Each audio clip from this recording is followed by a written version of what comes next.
তো ভাই আপনি কি গ্রামীণ সিম চালান? হ্যাঁ, গ্রামীণ সিম চালান।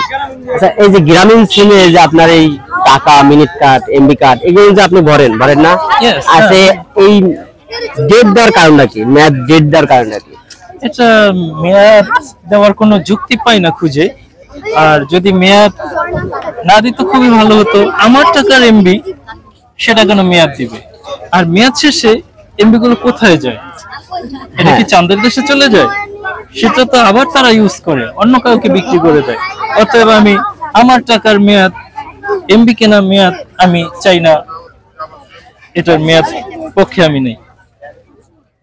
মানে কথা হচ্ছে আমার টাকায় আমি একটা এমবি কার্ড কিনবো, সেই এমবি কার্ডটা মানে আমি ধরেন আজকে আমি বললাম, কালকে আমি দেখলাম নাই, মানে 10 মিনিট 30 মিনিট বললাম, 10 মিনিট কথা বলার পরে 20 মিনিট নাই উধাও হচ্ছে। তো আসলে এটা সরকারের হস্তক্ষেপ করা দরকার।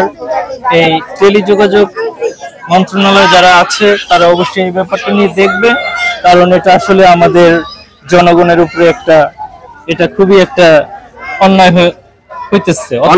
এটা সরকারের দেখা দরকার আমি মনে করি।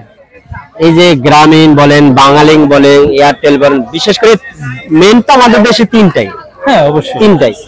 আজকে দেখেন আমার টাকায় আমি এমবি কিনবো, আরেকজন ডেট দেওয়ার কে?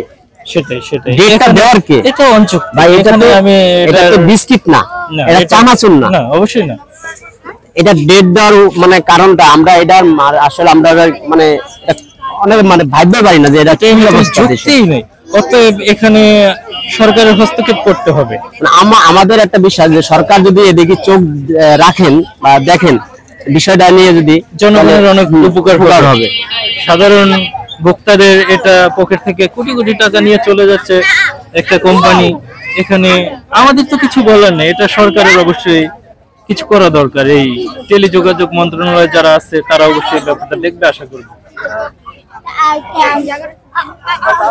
তো প্রিয় দর্শক, আপনারা দেখছেন আমরা কিছুক্ষণ কিছু কথা নিয়ে আলাপ করলাম।